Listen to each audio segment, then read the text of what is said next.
Welcome, everybody, to Talking Elite, hosted by the All Elite Zone podcast. I'm Lane. I am joined today by producer and your current AEZ champion, Connor. And then we also have the Bearded Wonder. We have Adam joining us today, and our show is going to be our top 5 male wrestlers in AEW that we thought stood out this year. So, yeah, it's going to be a fun show. So, Adam, do you want to start? Who's your number 5 pick? Okay, so literally, like, this one was really hard for me because 5 and 6 were very difficult for me. I know we're doing top 5, but between 5 and 6 in my top 10, because I did do a top 10, it's very hard for me. But at number 5, I have Ricky Starks. Between the work he did in the Eliminator tournament, to the good storyline he had with Powerhouse Hobbs this year, with all the matches he's put on. I feel like he's going to be one of the faces, one of the best faces to move forward with AEW into 2023. And I think he's going to have a good breakout 2023 year, if you ask me. Let me go back to why it was so hard for me between 5 and 6, because CM Punk was in there for me. Because he did come back. He came back, and then he had moments this year, but he got injured.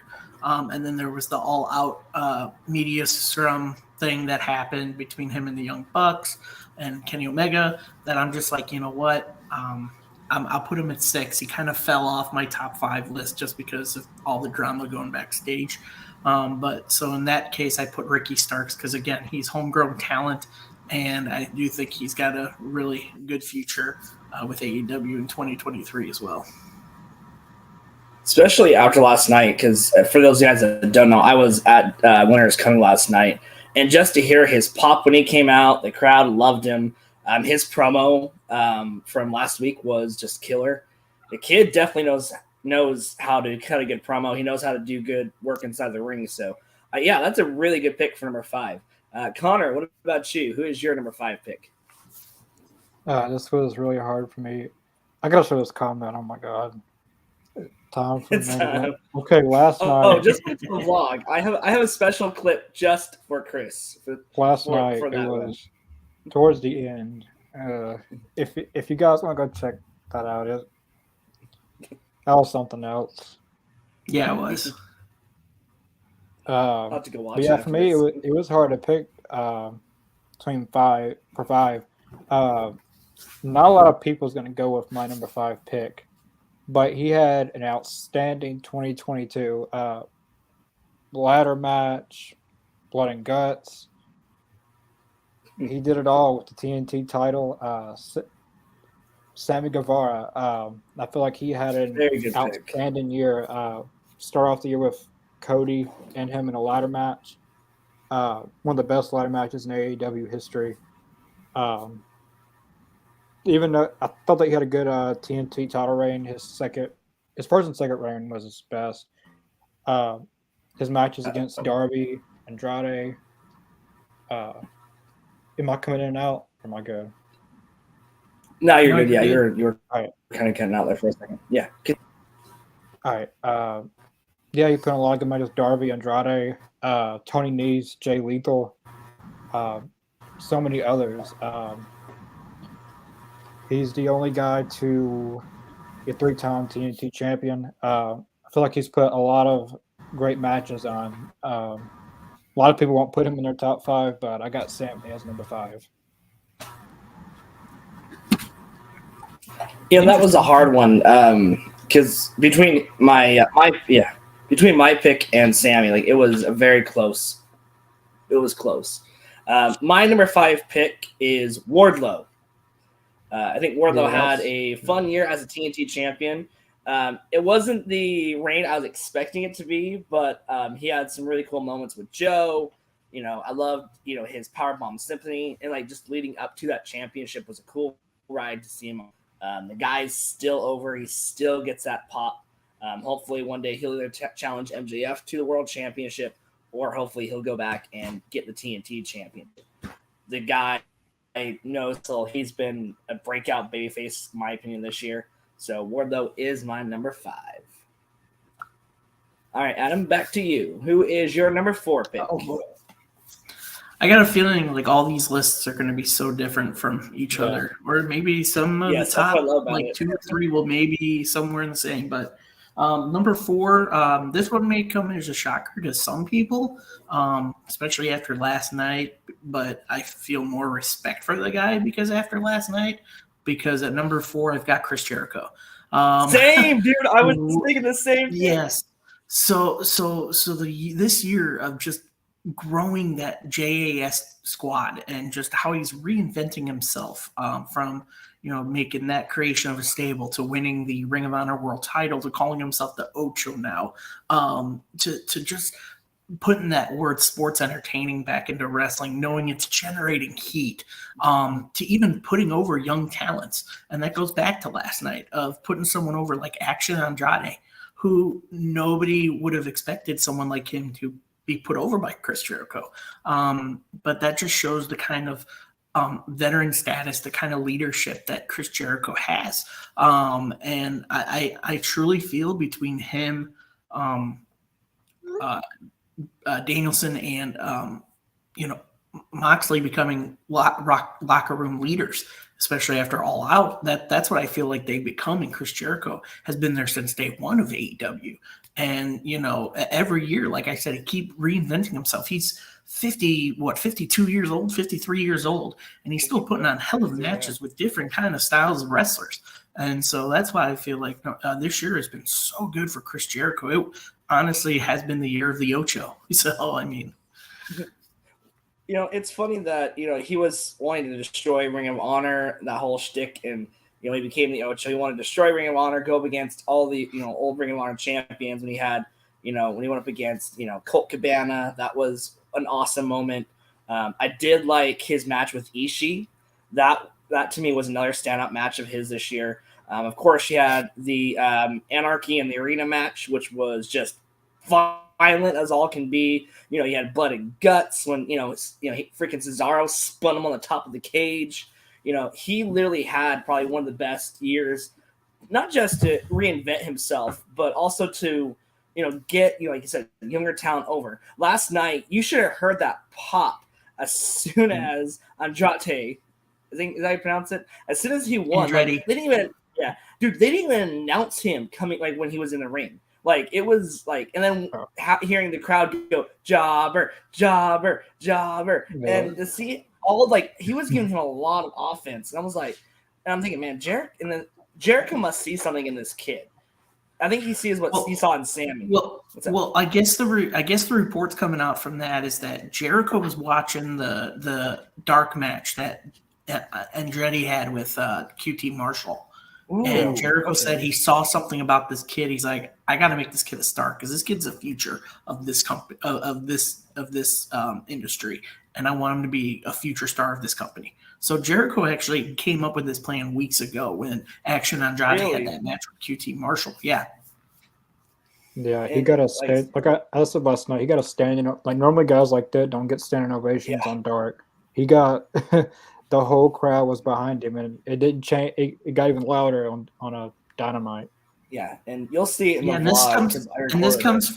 This comes from a kid who wrestles primarily in the Maryland area. Andretti is in the Maryland area doing all that stuff. I mean, he's I can't remember the promotion, but he's their heavyweight champion in that Maryland promotion. So, yeah, and it was so funny last night because people were chanting, "You tapped out, you tapped out." And I'm so mad at people. I mean, he hasn't even gone on the record on Twitter, and of course, and other sources, because he did that when he tapped out to the spin. I'm like, dude, if I was getting spun 30 times in a row like that, I think it was like 30, 35, dude, I would be tapping out or throwing up or passing out. I give a lot of credit to Jericho because I felt like he actually built, he took the championship from Claudio originally. I felt like he built Claudio's, like, when he won the championship back, I felt like he built that story back up. So I think Jericho this year actually has not been a selfish wrestler. I think he's been the opposite side of that. I feel like he's put over new talent, veterans. The Ocho is a great pick for number 4. So Connor, who is your pick? I knew I had to put this guy in my top 5 list. I didn't know where to put him, but I Pac Ooh, okay. all year. Put double duty in like crazy. Uh, won his first championship at Forbidden Door, the All Atlantic Championship. He went against Malachi Black, Miro, and Clark Connors from New Japan. That match was an amazing match. He's had his first few title defenses. He went to other countries and defended the All Atlantic title. He went to Ireland, the UK, and I believe it's Japan. And all those matches were banger matches he put on. His matches with Orange Cassidy, Trent, Kip. and then so that happened that All Out, the trios titles were vacated, and then he's the double champ, the first double actual champion in AEW, like 2 branded AEW belts. He wins, and he still put banger matches on in those trios matches. Like he's got a broken nose, and he still keeps on going. Like WWE never capitalized on what the height he could go. They always saw him as this mid Carter, never gonna win a title really. But I had to put him at some spot in this top 5. He's really proven this year that he could be a world champion in the future. I believe he could be a AEW world champion in the future. One thing I like about Pac is he's very neutral, like when it comes to being heel or babyface. So he's gotten so many cool mixed emotions, reactions.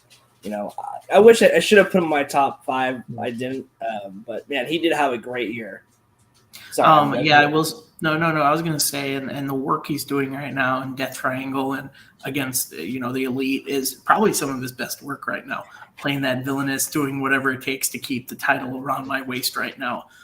Because he had the whole I'm holding 2 titles, I'm this good, and then losing the All Atlantic to Orange Cassidy, and now he's like, this is my baby, and we're gonna do whatever it takes, and he's playing that thin line of is what we're doing, breaking up the team, because now he's got Penta going with him with the whole using a hammer kind of thing, and now you got Ray Phoenix in the middle going consciously, what do I do? So Pac's playing that little bird in the ear to, Ray Phoenix. And I just love the character of Pac, where he went from crazy Neville in the WWE to this bastard of just not caring and just going hard in the ring. So I actually like you picking him for a top 5. So he's a very underrated promo artist as well. Yeah. I feel like I love his promos. He has a very good voice, very distinct. And, to be honest with you, I wish Orange Cassidy would do what Pac did. I wish Orange would go to some of the indie promotions, go to Japan. I would love to have seen him go to Wrestle Kingdom and wrestle for that belt. Put that on the line, because I think Tony was talking about it. He wanted to have more talent on and have maybe a belt or 2 defended at Wrestle Kingdom. So yeah, I think Pac's a good pick for your top list, Connor. I think I was going to say, like thinking of day one people, Pac from day one, his matches, he beat Kenny Omega. Yeah. In his first match, it was supposed to be Moxley and him. And then he makes Kenny Omega tap out. He beat Hangman. He had a great feud with Moxley in the beginning of AEW. So he's definitely shown that he's a true day one wrestler who, like kind of like Jericho and Moxley. He also had a great story with Malachi when Malachi came in. Him and Malachi going back, and that was during a pandemic when nobody was in the audience. But the story they would tell, it was just a great story that they would tell in the ring with both their styles. So I thought that was a great storyline as well. Yeah, I think, like I said, with Pac and everything he's amounted to and going to, like I said, this guy gets wrestling, he gets working with the talent. I still love the Lucha Bros. I feel like that's still my favorite acts. I'm glad they haven't split them up. So yeah. I could see Ray. Oh, sorry. Okay, sorry. I was gonna say I could see Ray Phoenix as All Atlantic champion. I was kind of thinking that he was gonna beat Pac for it. That would be cool. That would have been a good story. Yeah. Or Pac go to the House of Black. He's the only person I could see join them. Besides, like they don't need anyone else. He's the only guy I could see. Yeah, I agree. All right. So Adam, what is your number 3 pick? Oh, you didn't go. What's up? Oh, I did. Yeah, Lane didn't go, but he did pick Chris Jericho's number 4 as Yeah. well. So I just kind of piggybacked off what Adam said, because he basically, the explanation that Adam gave was my explanation, even better too. Like there's a lot of points that he brought in that I didn't think of. So yeah, so that's why. So Adam, if you want to go with your number 3 pick, who do you got? Yeah. Well, I'm also just because like I said, my degree is in communication, so I've done college radio and stuff, and I talk to people. So presentation wise, like I can just I come up with information that I want to present to somebody, and just come up with all the facts and reasons why. So that's why I try my best to explain. Glad to have you on board, man. You and Connor, man. Like you guys make me look good. So number 3, so I'm going to tell you right now, 1, 2, and 3 for me were the toughest for the year. Just because based on how the year went, because a lot of things happened in AEW. But number 3 for me was Jungle Boy Jack Perry. Ooh, good pick. The breakup between him and Luchasaurus was really, really crazy storyline, and that it was Christian Cage that initiated when he turned on them after they lost the titles, and then having Luchasaurus turn on Jungle Boy and kind of being the devil on Luchasaurus' shoulder. And here's Jungle Boy Jack Perry, who I love that he's using the Jack Perry name. I think it's great. He's not just going by Jungle Boy. It's now just more of like an accolade attached to his real name. And I think in my heart, I feel like he's doing it in the honor of his father. It's something that he's like, I'm doing this for my dad. It's the Perry name. I love the storyline of bringing him in with his mom and sister, and Christian going to words with them, and him getting more and more pissed and going to the limits, and just the matches he puts on. It's just, they're bangers, whether they were tag teams with Luchasaurus or single matches, despite, being jumped and beat up by Christian and Luchasaurus. I mean, that cage match between him and Luchasaurus was by far the best cage match I've ever seen in any professional wrestling. And I will say that right now. Really? It was by far the best, because the story within the cage was that emotional attachment. That Jack really saw Luchasaurus as a family, as a family member, as a big brother. Play on words, because Luchasaurus, the guy who plays him, was actually on Big Brother. But but that storyline, and just Luchasaurus just beating Jack, and Jack coming back, and man, that drop from the top onto the table with the elbow, just that was the greatest pop. But yeah, I think come 2023, I think Jack Perry is going to win gold somewhere. Whether it's the TNT title, maybe it's the All Atlantic title, but I also see him as a future world champion in AEW. I think he's someone that within that company that can hold that belt and hold it high and be proud of what he does. Plus, I liked his little post match interview after the pay-per-view, when he's eating while he's taking questions, and he's eating pancakes. He's eating pancakes, and I'm like, dude, he's eating pancakes. So number 3 is Jungle Boy Jack Perry. I see nothing but a bright future for that kid. You have to admit though, Tony Khan buying the rights to Tarzan Boy and having that song every time he comes out. The crowd. That's another cool part of the vlog that's coming, is just all the arms, like just having that as he's walking out. Like, the kid knows how to wrestle. He knows how to get over. His promo work this year has gone so much better. And I cannot wait for Christian to get healed up so they can continue that story, because just the drama with that cage match alone, seriously, that was almost the best portion of a blow off between him and Luchasaurus. So I cannot wait to see what happens with him and Christian.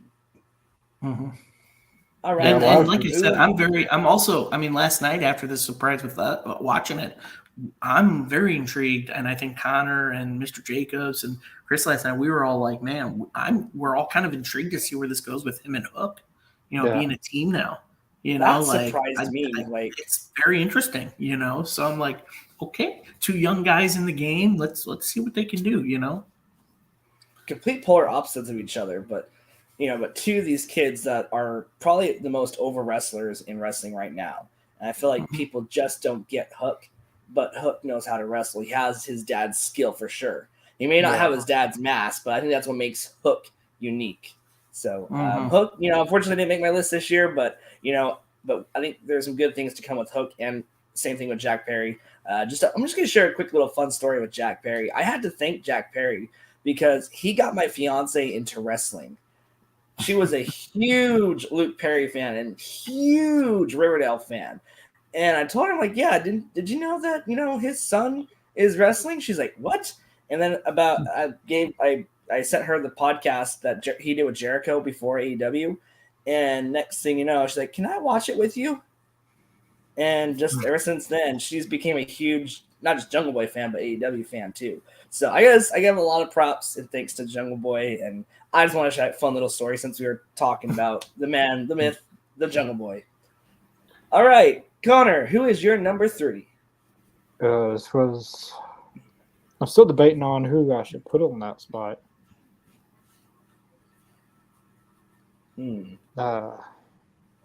I want to say one person, but he didn't. He was out most of the year because of what I'm going to have to go MJF. Did he impact you that much? MJF, ooh, very good pick. That's why I said he. Yeah, I guess I have to because his feud with CM Punk was feud of the year in AEW. They went to. I'd be entertained a whole year, and I'm confident that they'd find ways to entertain the audience a year storyline, like reverse roles, and you cannot believe MJF. I mean, people believe him, then he stabs him in the back. CM Punk believed him. William Regal did. That's just how it works. But MJF, after Double or Nothing, the controversy there. He had one promo, and then he kept the wrestling world talking about him, until he came back. Not many wrestlers at his level do that. His promo was very. You didn't know if it was a work, it was a shoot. You didn't know what it was. And of course, his return got a little watered down because of some people. But he's a very great wrestler in the ring.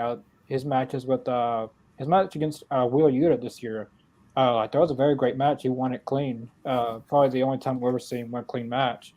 And I'm very curious to see how his run in 2024 is as world champion. I was seeing less on Dynamite. It looks like Bryan Danielson will be his next challenger. I don't think they're gonna. I don't think they're gonna stretch that till Revolution because that's like January, February, March. That's at least 2 months. I don't see them straight. I mean, they could, but they could go with where they went with MJF and CM Punk. They had it on Dynamite, and they still kept it going. And I think MJF can do that. He is the best heel that in this decade probably we're going to see. Before internet, there was you didn't know. People couldn't read the dirt sheets and behind the scenes and what was going on in their personal life and stuff. So today it's kind of hard to portray a character like that because sometimes MJF seems like a real asshole, and he probably is. But there's no one that can touch his. A lot of people like to compare him to The Miz, but The Miz is watered down. MJF goes anywhere, and he plays his character nonstop. Besides Pac, maybe MJF is going to be the greatest heel in this decade. I feel like. Definitely agree. I feel like he's up there right now with Flair, Punk. He knows how to talk in the mic. Almost even say Roddy Piper. I feel like he has a lot of those elements about him, but with a more modern. He's brought a lot more modernity into it, and it keeps kayfabe alive. He broke the fourth wall again. But it's but MJF. Yeah, he had a very short year, but man, everybody was talking about MJF. So from what he did, with Punk, that best feud in 2022 for me, in AEW in general. And it's crazy that he's only had 9 matches this year. This year, yeah. 9, like Nine he he's hasn't been- missed a beat. But And he's he's- still been like a face, you know, Yeah. in the product, you know. So He's been the most talked about wrestler in AEW with only that many matches. So that speaks a lot of volumes. Only wrestled that many matches, and He's very still. smart about it. Then last night he went in the crowd and threw those people's popcorn and threw that That guy's was hat. great. You won't see. Not many heels are doing that nowadays. Like I don't know if I told you guys this, but this was in Starrcast. This is Starrcast 2019. AEW's first All Out. MJF was there, and I went to the bathroom, and he was there. He was in there, and a fan tried to get him to sign this picture. Oh, MJF no. took it, he tore it up, and flushed it down the toilet. And Nice. and he said no. He said I'll clean it up. I'm not gonna repeat what he says, but yeah, he's there's not many heels like him today. But I get a lot of Ric Flair vibes from some of his promos, especially the one his pipe bomb. I guess I felt a lot of Ric Flair vibes. I hope there was a kid out there that saw MJF's pipe bomb, did not know what it was, and he just like CM Punk sold me. I hope some kid looks at it like, man, like this, like I gotta watch wrestling just because of that one moment. You know, I think MJF, like I think he'll be the champion probably for the full year. I think he'll go into 2024 with that belt and use the whole I'm gonna leave with the championship in the 2024 bidding wars. Hunter, how much are you gonna offer me for this? You know, something like that. Is he gonna like? I swear he would. I know he'd do this. Take a picture with the AEW title at the headquarters. He's probably not gonna sign. He probably wouldn't even sign. He's probably not like even if he's not signed, he'd just do it to create speculation. He would do something like that. Stand at WWE headquarters, and that's just something he would do. I wonder if they're gonna go with the Punk. He takes the title, and he might, because I think. And Punk I still love that story that Punk was literally walking out the door, like to go to do his match to win the championship when he signed. I thought that was like it was so believable it was one of those things that was so believable at the time, and just that match alone with John Cena, like that was probably John Cena's only 5-star match, and you got to thank Punk a lot for that one. Yeah, so, I wonder. This is probably wishful thinking, but Punk coming back and winning the world title, but he's not really the world champion because MJF is the how they basically. I don't know if they should do that. That's really copying a past storyline, but I feel like MJF's going to do that. Like mark my words, there will be a picture of him by the WWE headquarters with the world title by the end of next year, just to create speculation. Let the bidding war begin. That'll be the Twitter. Right. Yeah. So I'm going to pitch an idea to you guys real quick before I say my number 3 pick. So you know how we were just talking about how we're going to stretch out MJF and Danielson before the pay-per-view? Just do what they did with Jericho. Do like the 5 labors of Danielson or something, make him go through hell again. It fits along with the devil character still, and when he did like Jericho, like his challenges with Jericho are great. Bring in, make him go through hell. You don't need to bring Nick Gage back in, but make him come back in that. Yeah, exactly. But think about it, bring in people from bring Ishii in from Japan, or bring somebody bring a couple monsters in. Zack Sabre Jr. Yes, yeah, and then have that be like your big blow off match before the pay-per-view, and I guarantee you'll get viewers back just like that. So I think that's what I would do if I was Tony Khan. I would book that just because that's a marquee match right there, and it shouldn't be good for free. Or like MJF could say he did it too easy on Jericho and did the 6 labors. 6 labors, yes. Yeah, he did it a little too easy for Jericho, so he's going to up the stakes a little bit. Yeah. All right. My number 3 pick. Yeah. Sorry. No. You're good. I'm sorry. I was saying my number 3 pick. I'm going with Wheeler Yuta. Wow. This kid, just after watching him and Dan Garcia at Final Battle, and then just seeing how far he's came this year, he's looked strong in every match. His match with MJF was great. going all the way back to his match with Moxley and just everything he's done this year. It feels like he's just touched gold, and I'm glad that they put a championship around him. I felt like he had a lot of good chemistry with the fans. He organically got over. That's the thing. Not a lot of wrestlers can say that this year, but he organically got over and has stayed over. Just his, fans are chanting, the Yuta man, Yuta man, Yuta man. And like I said, this kid's going to be another one I think he'll be a good face of Ring of Honor. And then I think he'll eventually end up, TNT champion, AEW champion. I want to see what he can do with the Blackpool Combat Club. I'd love to see, what they could do together. But with Wheeler Yuta, man, this kid's just he's had a lot of good TV time this year, aside from the championship opportunities. So I think Wheeler Yuta is a good solid pick for me for number 3. What do you guys think? I actually like that pick. With Wheeler breaking away from Best Friends and Orange Cassidy, I think that was the right decision. Because just the way he wrestles, his style, he's the grappling, quick, kind of getting in your face kind of wrestler that I think he fits in with, the Blackpool Combat Club with Claudio and with John Moxley. And honestly, I'm okay with him staying with them as long as it stays a trio. And I feel like that's going to move forward. It's just going to be him, Mox, and Claudio being left in the Blackpool Combat Club, and they do their own thing while Danielson goes off and does his thing with MJF. But Wheeler, I mean, the matches he had with Garcia, the way he presents himself and the way that, you're right, he does get himself over organically with the crowd. Just that moment when he joined and shook hands with Mox and William Regal and officially said, "Hey, I want in." The crowd loved it. You can tell that the crowd loved it. They're like, yeah, that's exactly who. It's probably the right one, the right guy to bring on. I see nothing but bright things for him in Ring of Honor. And I love the kid. I don't know if he's got that status yet to be a world champion, but I do see him winning the TNT title at some, maybe next year at some point. And then, if they do feel like, hey, if circumstances happen, maybe we can put Wheeler Yuta in the position of being a world champion, go for it. So, but right now, we just want to see where he goes.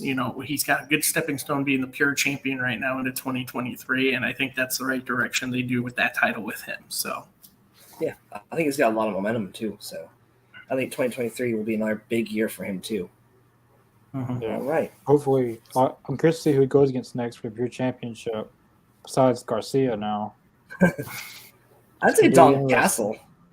It's gonna be very interesting. Like Don Castle, or bringing back Jonathan Gretchen if you can. If you want to hold him in that bridge, because another guy that I think would do great to bring back in ROH.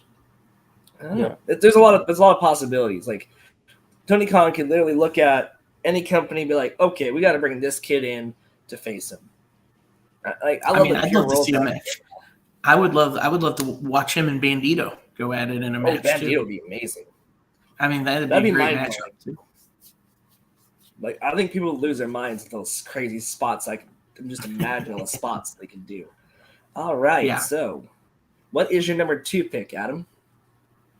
So, got him by one spot here for you, Connor, but number 2 is MJF. Just the work he's been doing of playing that heel role, playing that I'm the best money making person right now in professional wrestling, and I'm going to show it to you guys. That promo he shot right after the pay-per-view and basically called Tony Khan a mark. Just the work he's been doing. I mean, he's committed to it. I mean, the moment when you hear that, as soon as he left and nobody heard a word for months, he cut off all social media. He didn't really talk to anybody. He literally didn't respond to text calls. He played it so well. That's a guy who understands the business, who understands storyline telling, and someone who understands his role as the big time heel in this industry.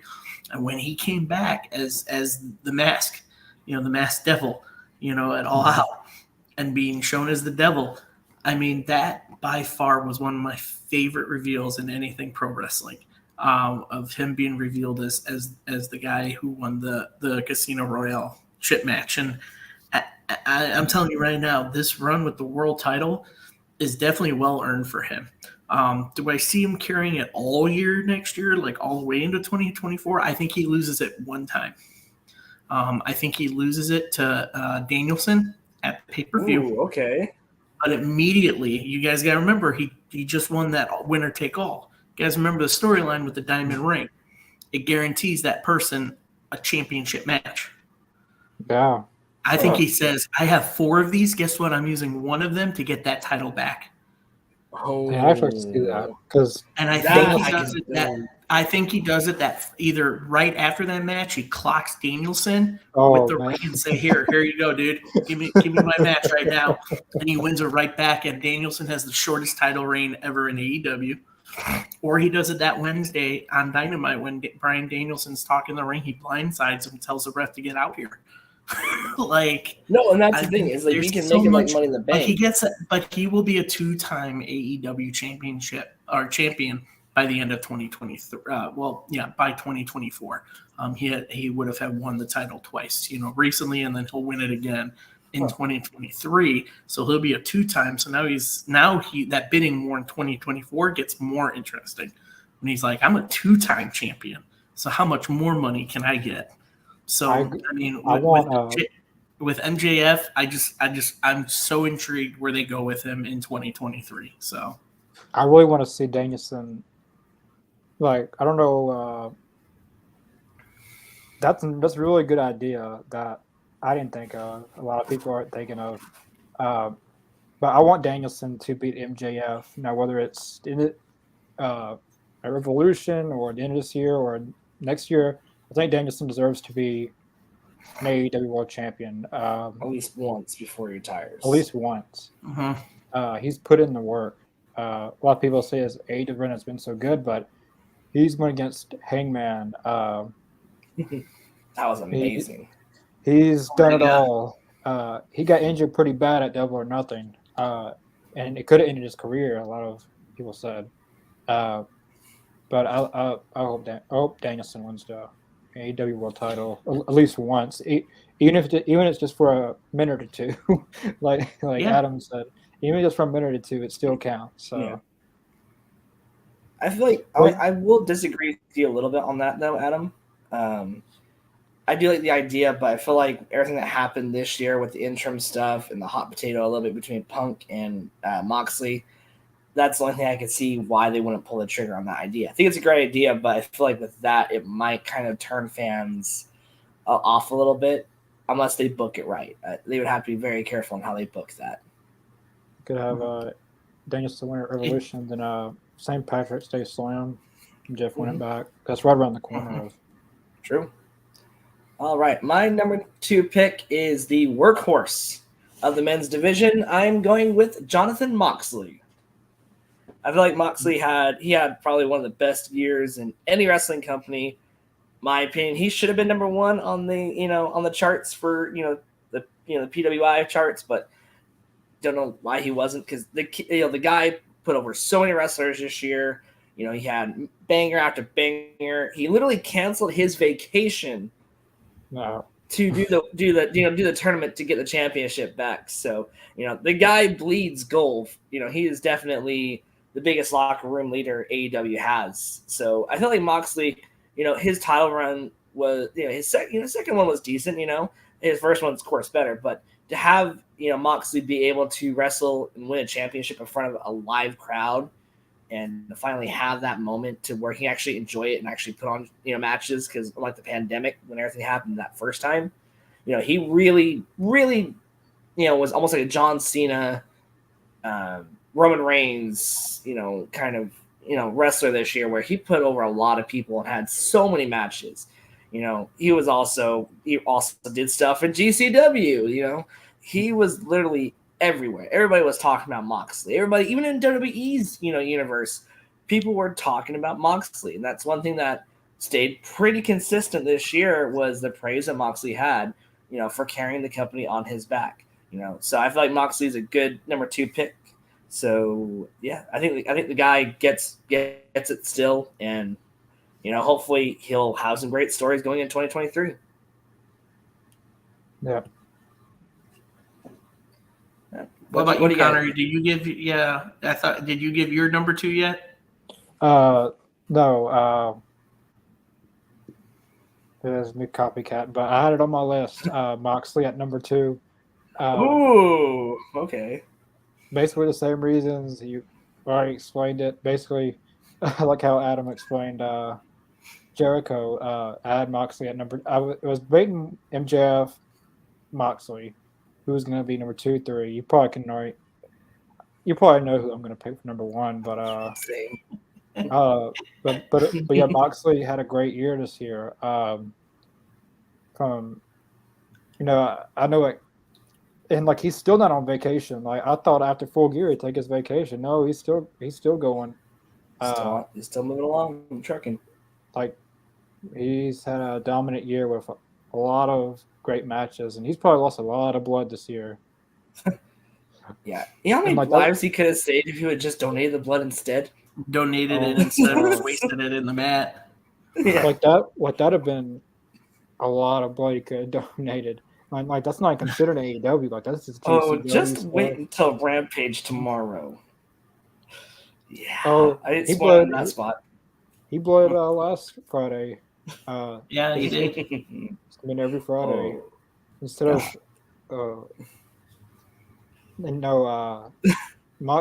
I met Moxley at the All Out Fan Fest, and he had like a lot of scars, like that will never heal probably on his forehead.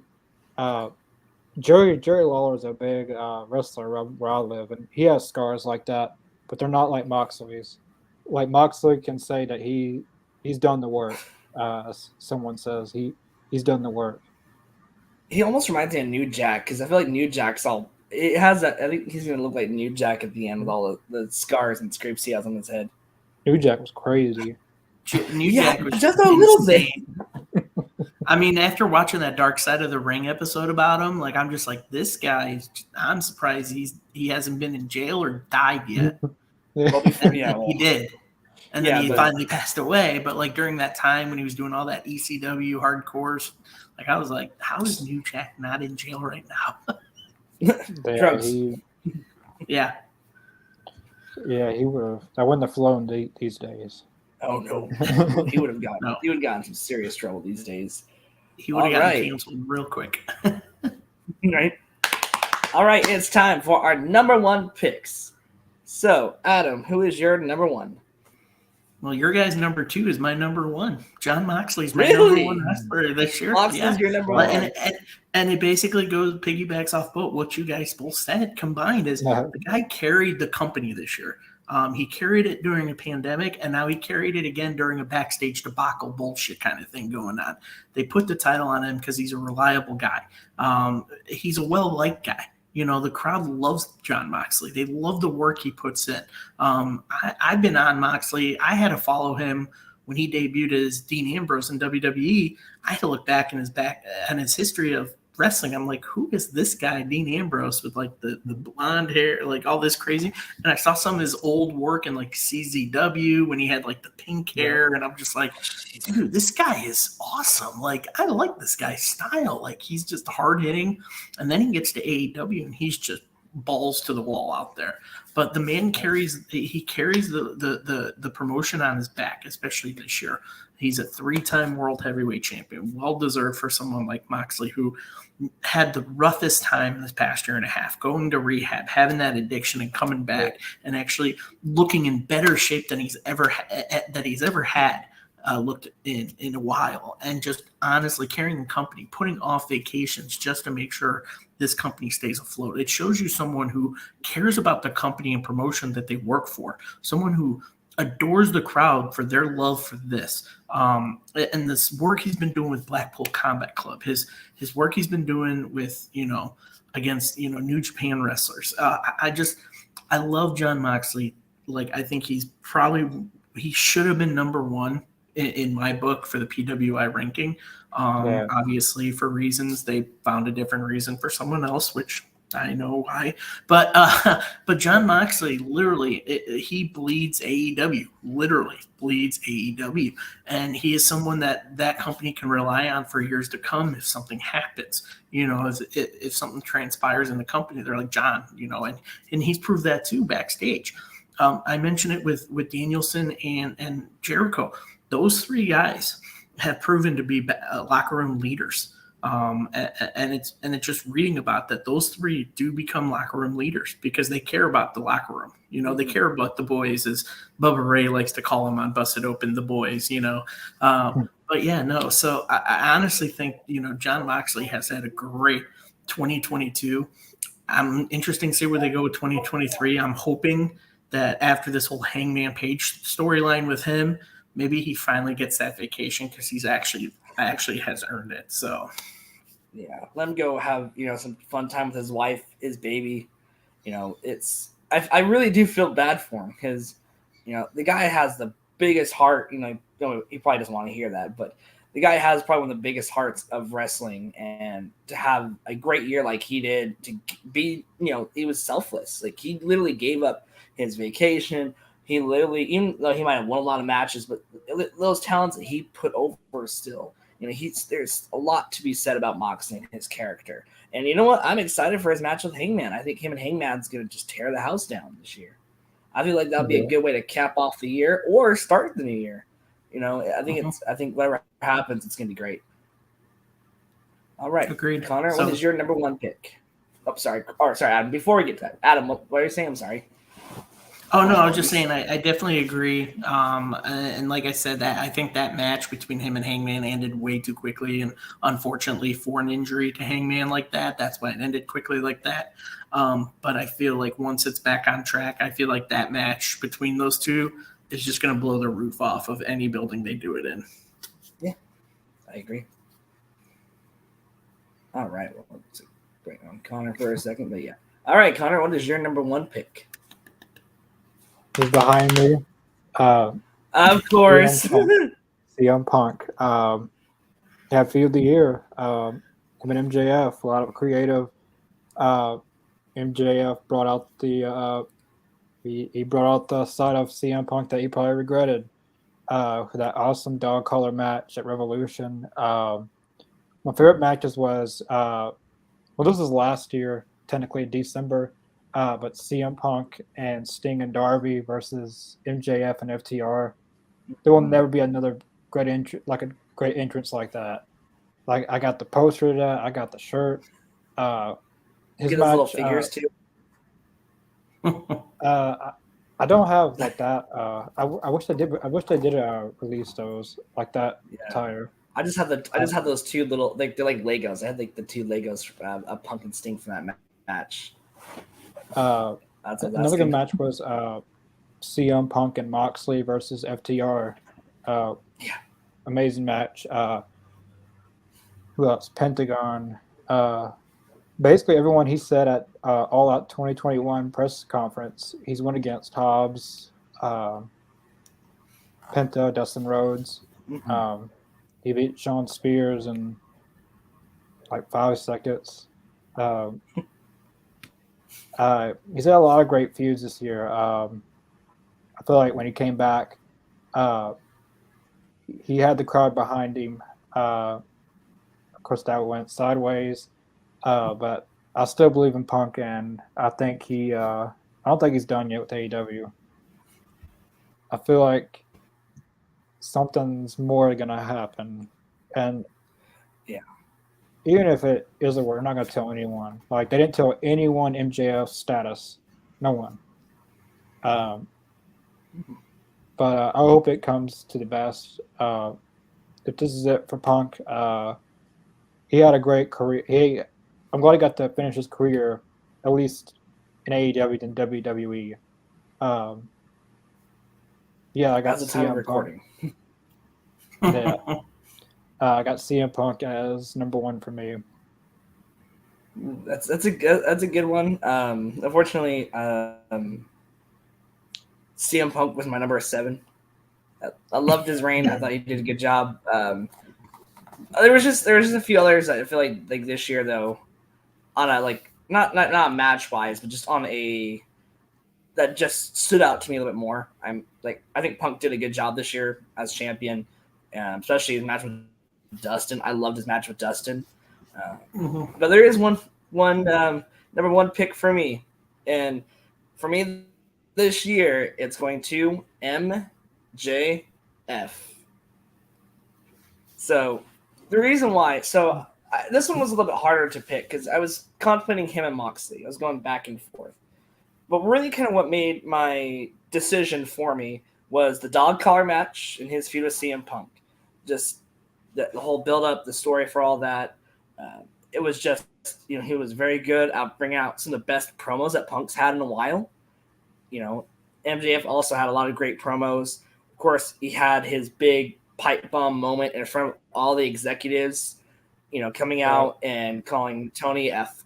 Mark. I still pop over that. I think the reason why I love that promo so much was because at the time, I was just as frustrated as MJF as a person or a character was with this company. I had the same frustrations, and I feel like that's why that touched me on a personal level. But then thinking about it, even though he only wrestled 9 matches this year, he only had he had a few months off where he wasn't there was no contact. All there was speculation. He was the most talked about wrestler this year. He beat Roman Reigns. He beat Cody Rhodes jumping to WWE. He beat CM Punk. No, talking about MJF, yeah, but being talked about, not like being talked about. Oh, yeah, like being in talked the news, about, like in wrestling news, not, like I think like every week there was something on Dirt Sheets, Busted Open, like other shows, podcasts. It was we talked about too. We talked about it probably at least once or twice a week on our show alone. It's almost now it's CM Punk that's kind of taken over that topic for us, but he literally had the most talked about. He was probably the most talked about wrestler this year, and especially with everything that happened this year, from Cody to Roman Reigns and all the stuff like that, and Bray Wyatt, and I feel like he had, unfortunately, like even with that little bit overshadowing with the drama with the Elite and Punk in the media scrum, I feel like he did a good job this year of getting people to talk about him. And I feel like this coming year, 2023, will be the year of MJF. He had a great match last night. He really did good with bringing out the best in Ricky Starks and made him look like a huge babyface. Going to all the conventions that he's done with the whole popcorn bucket, when he said a not so nice slur on a girl's popcorn bucket and ate it and then threw it at her, and stuff like that. That I feel like MJF, like he's keeping what made Ric Flair and Roddy Piper, keeping what those guys started alive. Because a lot of wrestlers, once they, turn off, from, the camera and go to being, the actual person, like they go and just be completely different. But with MJF, he keeps that persona going. There's maybe a couple small instances where he's broken character. Other than that, the kid knows what he's doing. Everybody's still talking about him. Everybody's still talking about last night. People are talking about his championship win, talking about how he blindsided Regal. That's why he's number one for me. And that's hard because like usually I'm very match-based when it comes to my top 5s every year. But this year, just because he was so talked about and every promo, even though those 9 matches all meant something. They all meant something. Especially his dog collar match. We've discussed it, a couple times in this podcast already.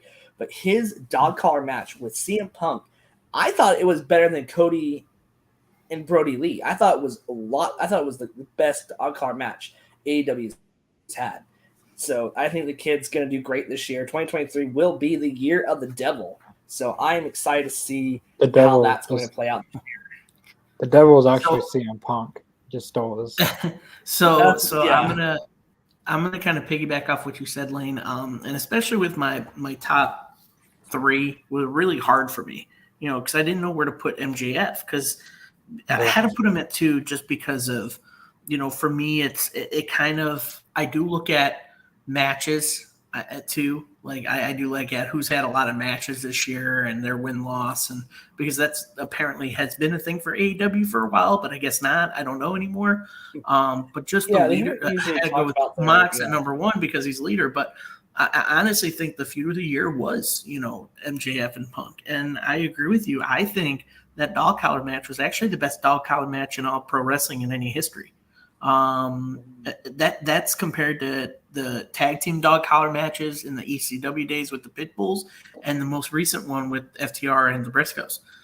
Even though that one finished a close second for me because I had to go back and rewatch it today online.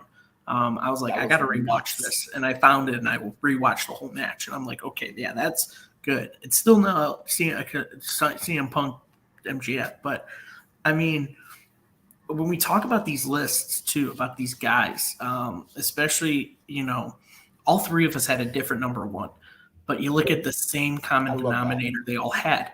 They were all champions. And I think that's something that AEW does well is when they look at certain guys, certain names, certain wrestlers, they say, put the title on him. He brings something to the table as a champion. We saw it with Mox. Mox is a leader. He can be reliable holding that AEW title. You look at someone like Punk.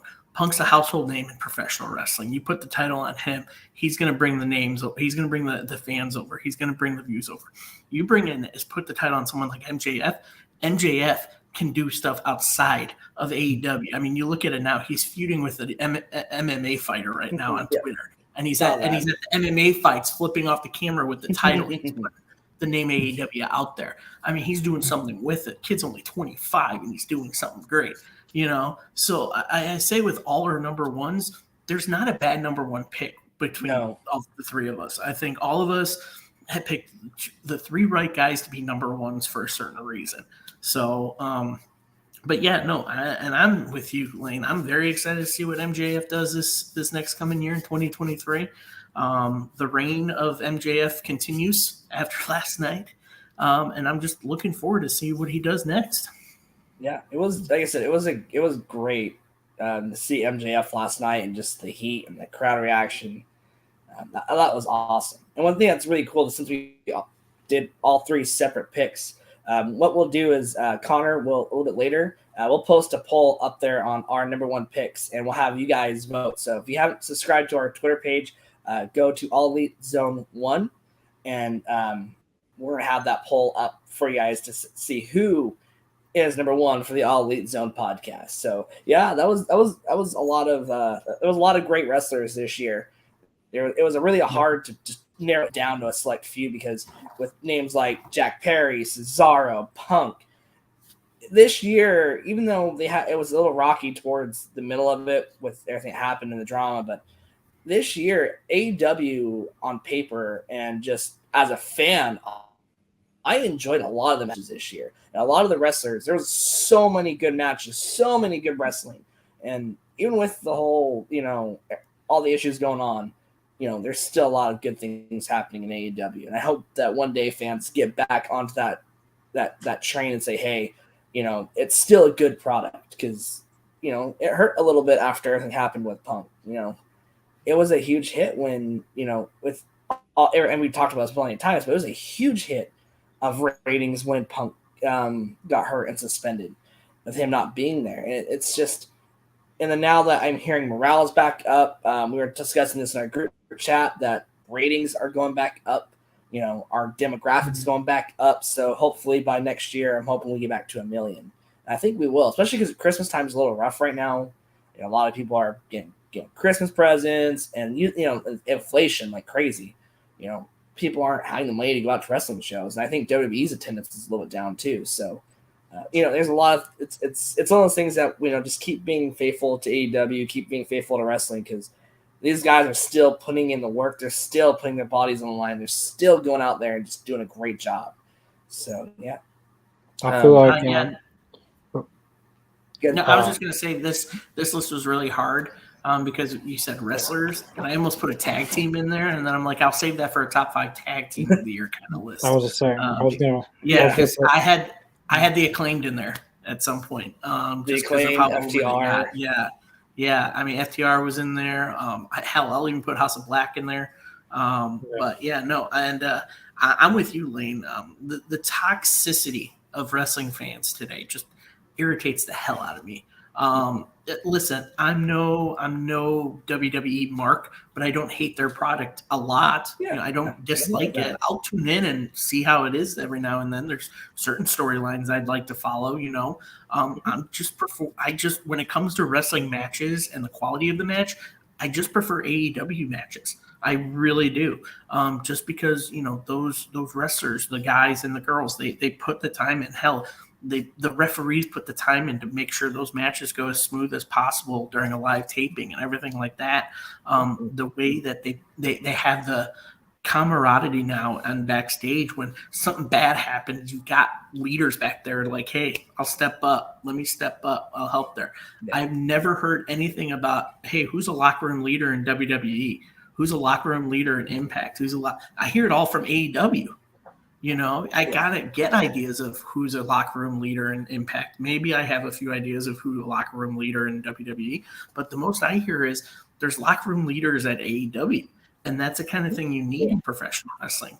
And to give those fans hope, they're like, oh my God, drama. It's like, well, no, there's going to be no drama if you got the right leaders backstage telling the wrestlers, hey, shit happened. We got to get over this. We got a fan base we got to please. We got a show we got to do. Here's what we're going to do. We're going to come together. We're going to do this. We're going to talk. If you got problems, talk to us.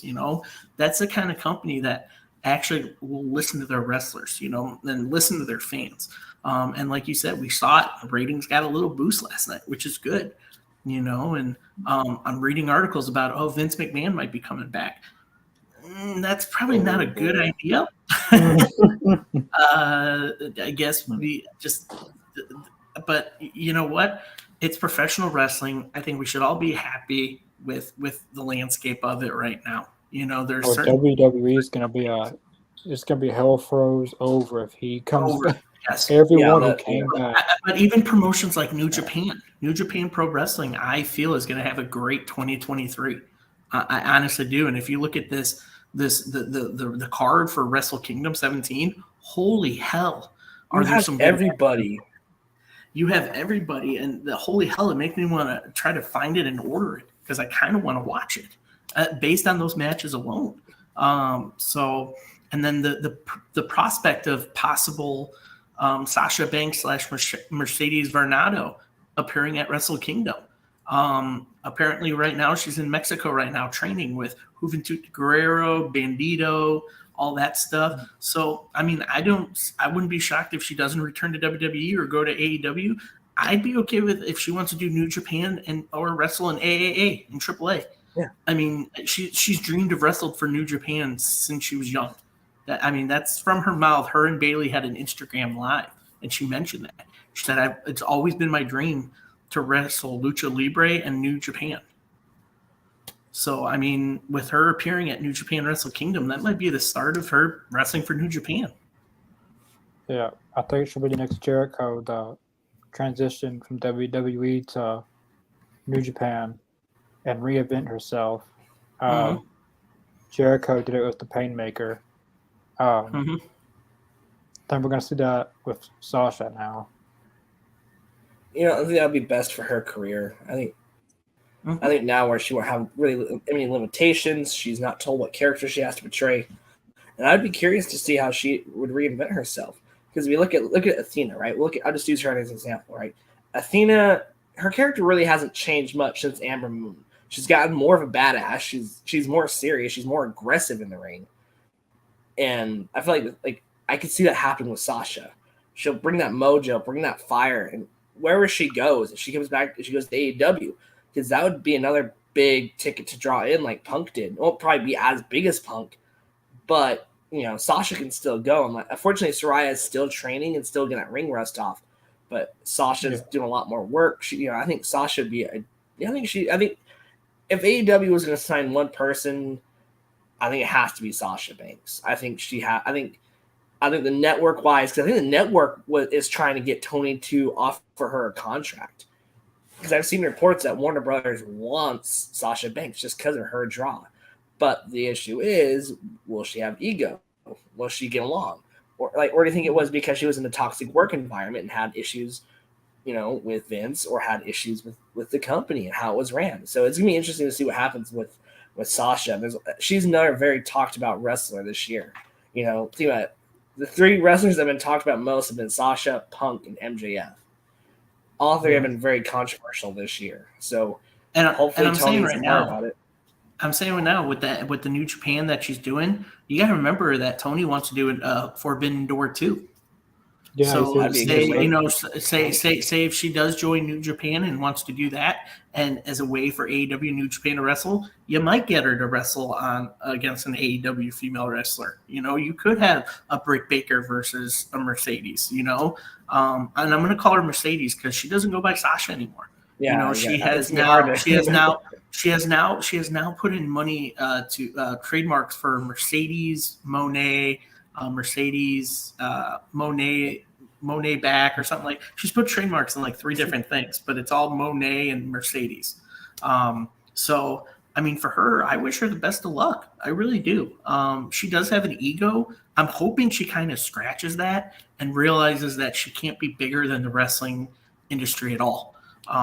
Because that's going to kill you. That's going to kill you in the wrestling industry. Nobody's going to want to hire you as a performer if you're going to have that kind of ego.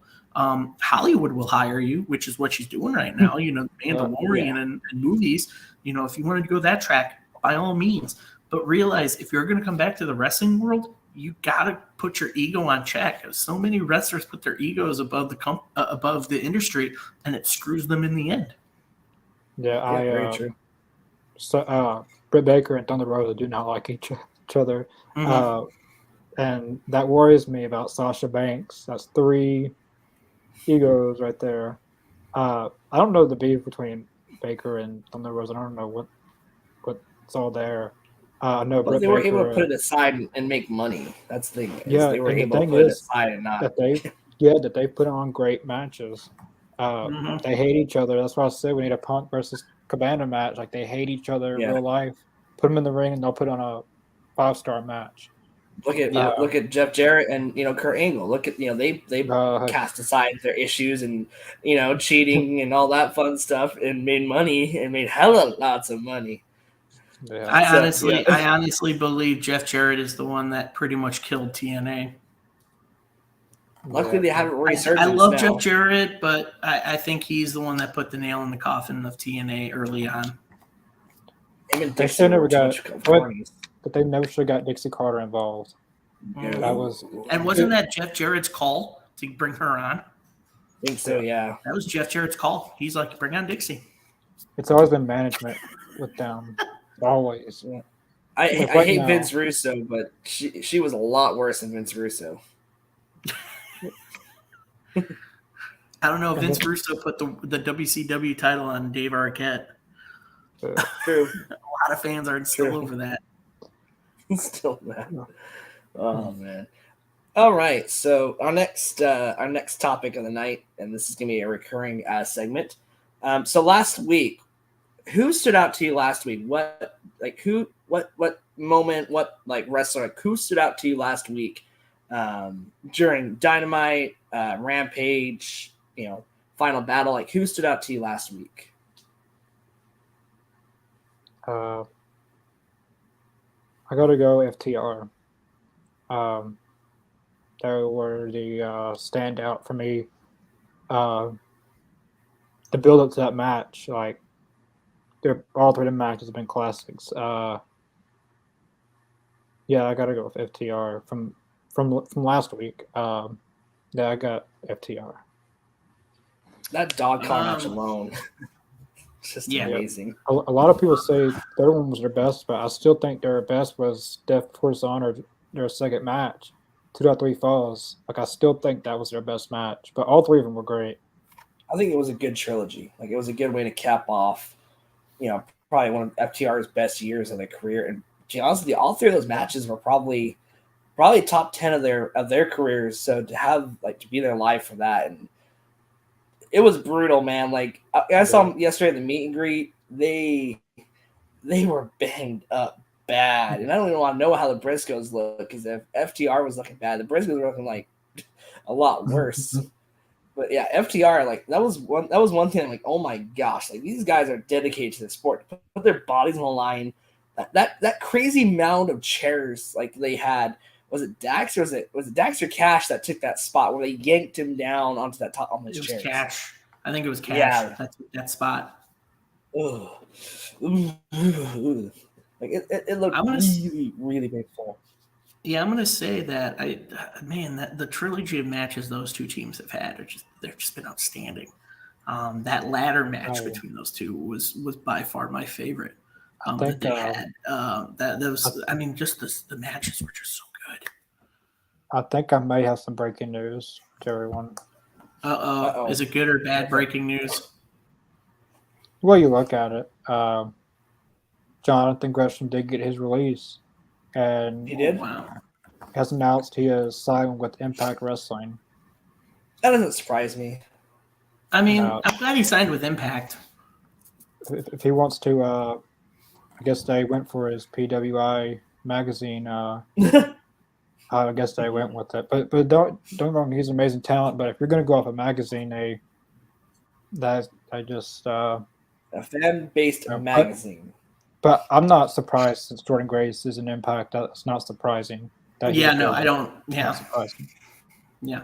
Plus, actually, I think he fits in better. Wrestler than the two. I think Grissom actually fits in well with Impact. I honestly think he will. I think their style of wrestling and their pacing and all that, and the roster they have, I think he fits in better there. Yeah. Yeah. So, to answer you, Lane, from last week, and he's actually was on my list, Ricky Starks. I think Ricky Starks really okay. These last 2 weeks, he's really been sticking out to me, and that's why I had to put him at number 5 on my list. But man, last week that in-ring promo with MJF was so good. Was so good last week, and just the build to the match last night was just so good with Ricky Starks. And I don't know if it was you or Connor said it, but MJF I think it was you, Lane, MJF making Starks look really strong as a babyface, making him more and more, getting the crowd more and more behind him, even though they've already been behind him, but having a heel like MJF pushing him to that more top limit. So, I mean, Ricky Starks to me last week really stood out. And when you ask me next week who this week stood out, I'm probably going to say Ricky Starks again. But I have to go back and look over Dynamite again last night and see if something else stuck out with me. So, yeah, like I said, his promo last week was just on point. He stumbled over his words a little bit, but that was okay because that was part of that babyface fire that he had. He was just so passionate. Everybody felt that passion. Like, it's been a while since I felt that way with a babyface with a single moment or a single promo. So for MJF to literally put somebody over in a promo battle, nobody beats MJF on the mic. Nobody. But for him to do that for Ricky Starks, like that was almost like my Hogan Rock moment. I think it's one other person who got him on the mic. Mm-hmm. Punk. CM Punk. He's the only person. That was pretty even. That was more even. Yeah, that was my jerk off. That was more even than anything. Yeah, that was. Yeah. Oh, that was one of my favorite lines. My jerk. All this time, I thought MJF stood for my jerk off friend. Yeah. That was like probably one of the best moments of the year. My jealous, yeah. I thought you said my jealous fan. My jealous fan too. Yeah, my jealous fan. Yep. Like either way. But not many people can beat MJF on the mic. No, not many. It's hard, but maybe 2 people out of that. Everybody else, he's just destroyed, or made you really, really, really hate MJF. Yeah. I think for me though, last week, I'm gonna go with the final battle match, and I'm actually gonna go with Claudio. I feel like Claudio last week, just his little build-ups that he did on the road to final battle, I thought that was really great. His match with Jericho, it was a very great worked wrestling match. It felt like something that you would see, back in like the early 2000s. Like it felt like a classic match, and it felt like a Ring of Honor match. And it was a great way to cap off the night. Claudio, like I loved when he did this, did the Claudio swing and swung Jericho around for 35 spins, and Jericho tapping out to that, like that just made that swing a lot more devastating. I thought that was like my favorite part of like the whole match.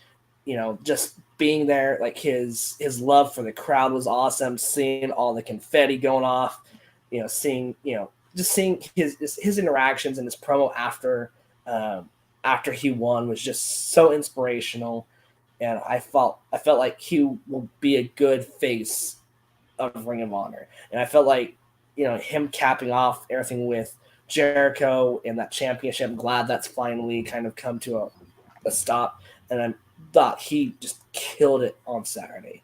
So I think that's why Claudio for me is my wrestler of the week.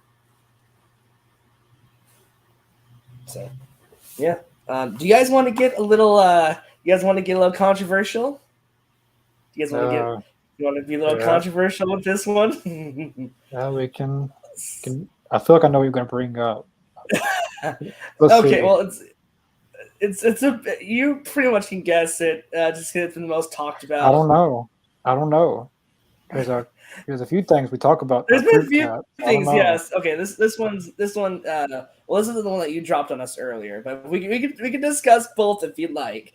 But the main one is Mandy Rose.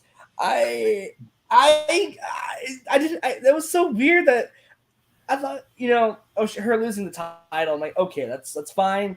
It's giving somebody new a chance at NXT. She can go back to the main roster and just take off. But oh my gosh, just because she had almost like an OnlyFans account, WWE let her go. Now, it's not even an OnlyFans account. Like it's her own website thing. What? Yeah. She's got her own website?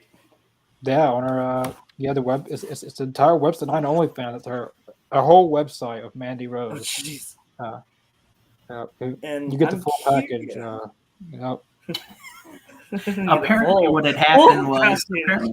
Apparently, what had happened was she was getting away with it for a little bit just because she wasn't posting too much risque stuff, but then she started to, and those pictures apparently got leaked online, and WWE found about it, and they just had to make a swift decision on it, especially with the audience they have. They've got kids, obviously. Rumors I'm hearing is also that Mattel, the company that does their toys and all that stuff for kids, found out about it and they wanted something done about it. Otherwise, they would cancel the contract between them and WWE.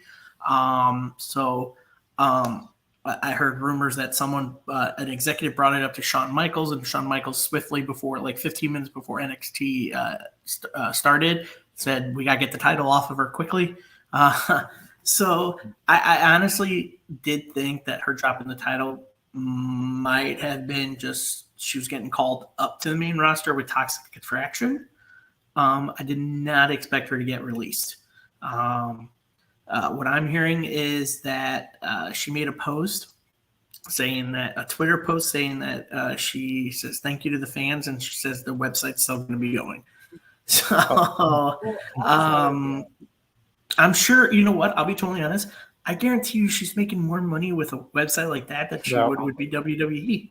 And my thing is, I think WWE was really pissed off that they weren't getting a cut because of it. That's my guess. Because and I'm going to get controversial with it, but you look at double standards for male and female performers in wrestling, especially WWE's double standards, because you got people like Matt Riddle.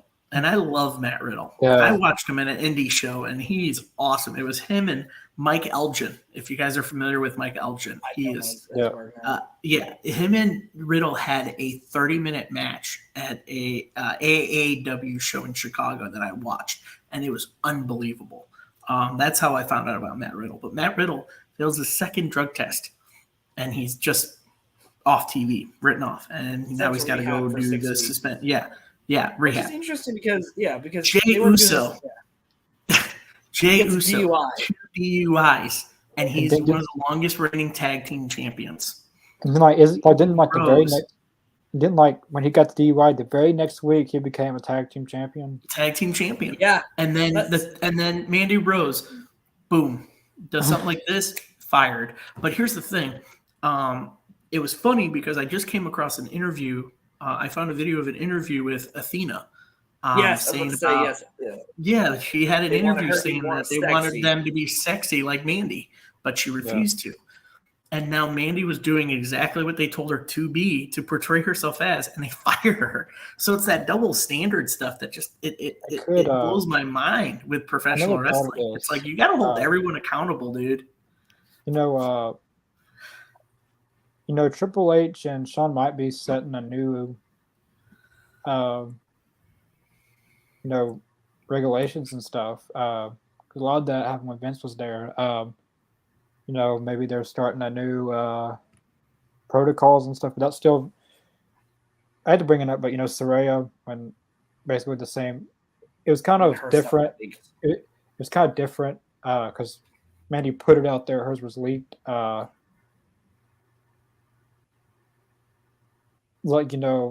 they're gonna, it says a lot of double standard. It's the common thing now, not just in wrestling, but it's everywhere. I agree. Like, how does Jey Uso get DUI? He's had multiple DUIs, I think. Yeah, he's at least had multiple. He's at least had two. At least one, and not two or three. And he's still he wins the world tag team title the next week. No big deal. But we don't know. Maybe he stopped doing it. Maybe he learned his lesson. He's like, that was a close one. I'm not going to do it again. Maybe he found a new way. He's like, I'm done. I'm not doing that anymore. I got a good thing going right now. I'm part of a great storyline. I'm not going to do that. It's stupid. I think, and hopefully same thing with Riddle. I hope Riddle goes to rehab, but like, dude, I got to fix my shit up. Otherwise I'm going to lose this job, So, but with Mandy, she's just like, I'll just go do the website because I guarantee you she's going to make bank no matter what. Oh, now she will. I wonder if it was more due to their. I wonder if it was. I've also heard reports too. It wasn't just because it was risque content. I also heard it was just because there's wrestling contracts are very interesting. And if you guys didn't listen to Bully Ray's take on this earlier, I'm busted open. I did. I'm sorry to bring Busted Open again. Did. But no, they're a great show. They're those very good. Contracts, at least for WWE wise, they're even for independent contracts. There's still a lot of restrictions, and yes, they have opened up a little bit, especially because now they can Twitch again and stream again. But I wonder if, like I said, either she made too much money. I've heard that was the case too, or she was told, "Hey, you got to stop posting these kind of pictures," and gave her, numerous warnings. Hey, this is bad. So it's very interesting subject, and that's why I wanted to bring it up because I wanted to hear what you guys thought about this because there's still, of course, more reports coming in. I bet we'll see official couple of reports later down the road that's not just dirt sheet oriented, but it's just like I said, going back to, like I said, somebody that's has abused drinking or has abused or had their video leaked, or even Seth Rollins. When Seth Rollins had his, leaked to the world, it was just, like he didn't really get any repercussions for it. And I wonder if, like you said, Triple H, either I wonder if he's doing more to it, or I wonder if a sponsor, because if a sponsor says, hey, this is bad, and if it goes against really what their contracts say on paper, they can literally fire them for it. Or even if they even say oh, you went against the company. It's one of those things that I don't think WWE, I get why WWE does it, but at the same time, you got to hold other people to the standards. And why don't you just suspend her? Unless, like I said, unless she was given, a verbal warning, or maybe they're just mad because they're, at the end of the day, if she's using the Mandy Rose IP, then I could see their point in firing her. But it's a very touchy subject, and it's very something I think that they might need to fix or clarify better in their contracts. This goes for AEW, Impact, WWE. They might want to be a little more specific on what content their wrestlers can put out as creators. And we goes don't, and like you said, we don't know what happened backstage. We don't know what happened behind the scenes. You know, what was said, what was discussed about. You know, there's always yeah, that fan like that. Yeah. Oh yeah, I know. Yeah, like this. yeah, this the one that took knows place. everything. Yeah, this took place. It's like you don't know when it took place. Dave Like Meltzer. you're just reading all the dirt sheets and just saying, Like this one guy on it was on Twitter here recently. He said that he had insider info. He only has 110 followers. He has inside information from within WWE that FTR is on their way back. They've been released by AEW. That any day now they're coming in. Who I said, like, for one, someone with 110 followers does not have a source in WWE, and if you do have a source, it's probably the janitor or Right. not someone that big. the one concession stand worker that heard something. My uncle brother's cousin works, in the concession stand at the arena that they were just at, and he talked to John Cena about FTR. He knows a guy that knows a guy that knows this girl that knows this guy who works at the backstage area that also does catering. Said that this. They could be. That's what it sounds like. I mean, that's exactly what it sounds like. But he's got his source within WWE. He wouldn't tell me who it was, but they're a big source. Yeah, they're big. But like if you're not showing your proof or like saying a private message, hey, this is the person. Oh no, they're not going to do that. They would when I said like who's your source, and he said he wouldn't give it to me. He blocked me. So like people just want to stir up the pot. Like, and the thing is, FTR is in the middle of doing something with the Ass Boys. I hate to be like CM Punk, but it's his funeral. Yeah. He proved he lied, so yeah. Yeah, and we were talking about this off air. This is our other controversial concept. But apparently, do you want to announce it, Connor, or do you want me to? What's that? About Punk and FTR? No, that's some bull crap. Was some bull. Okay. Basically, CM Punk and FTR is going to be at SmackDown Friday. Until I see it, I don't believe it. No, I got some insider stuff, no insider stuff actually. And you look at this stuff and see how people get this information and how it's brought out. Like, how do you get this stuff? Like, how do you come up with this stuff? Like, and like, they have nothing better to do. Like, they just start spreading rumors. Dave Meltzer. Yeah. It's like being an insider and seeing this stuff. It's just laughable. It's. But yeah. Apparently, FTO got taken off some stuff, and I don't even know if I should be saying this on the air, but their contract's expired in April, so they could be getting pay raises and getting contract renewals as we speak, but we don't know. They're definitely not leaving AEW because they're going to be on Dynamite next Wednesday, so they're not being on SmackDown. That's damn sure. And they were on Rampage last night. I mean tomorrow night. I don't know if you know this, but I went to the future when I went to they had a taping last night, and FTR segment. I don't think they're going anywhere with what happened last night, aka tomorrow night. So check out our Rampage review and reactions. It's a very good segment that's, I think, proves this information wrong. And Eddie, no, I'm sorry. I'm gonna decline your offer. My fiance would kill me. So I'm good at anything. I already saw Sunny leaks, and I'm like, no, I don't want any more leaks. I don't want to see that ruin my childhood. I don't know. I don't know if you're childhood gone. I don't know if she can see like your payment stuff, but like you buy Mandy Rose's subscription, then she sees it. Thanks, Eddie. Thank you.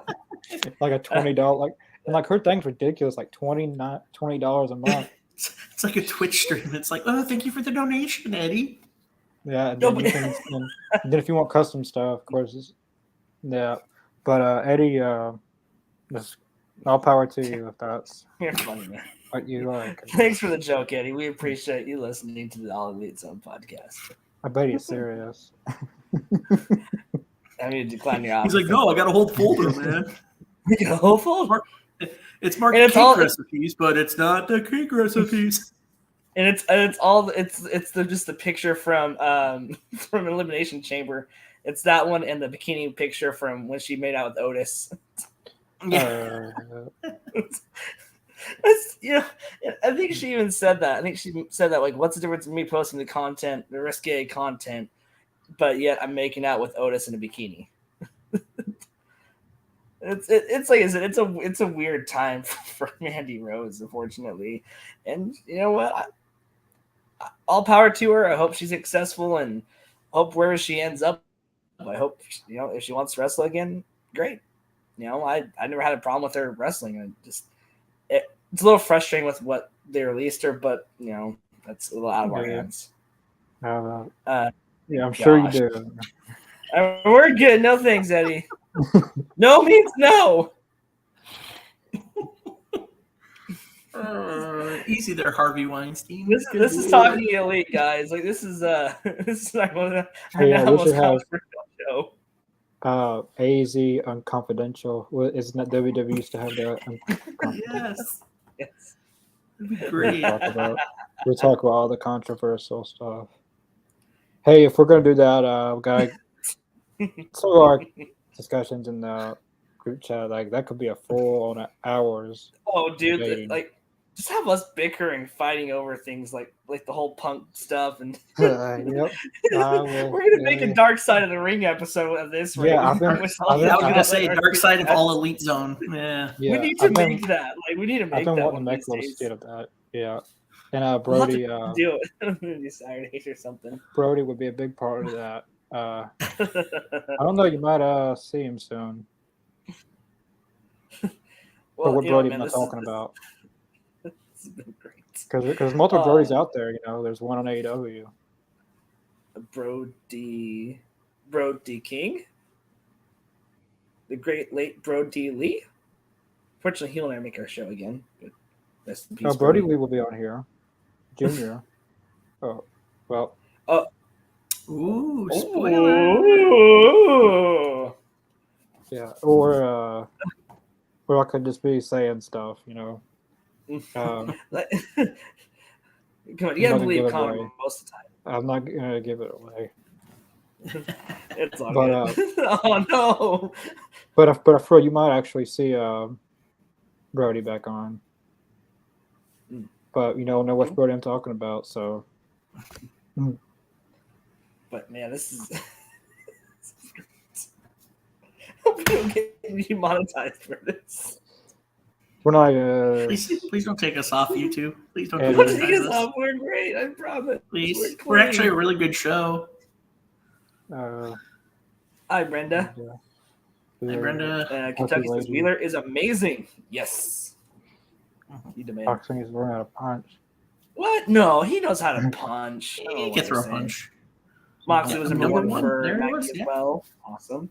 Ethan, Moxley's definitely a locker room leader. Yep. We were discussing that quite a bit. Very big leader. Yeah, I agree, Mike's. Yeah, I think she comes back more serious. No DeBoss. Oh, man. Great way to end it. Great thing. Oh, man, guys. This has been a great Talking Elite episode. Next week, we will be discussing our top 5 women's wrestlers. I think this list will be a little bit easier to do. What do you guys think?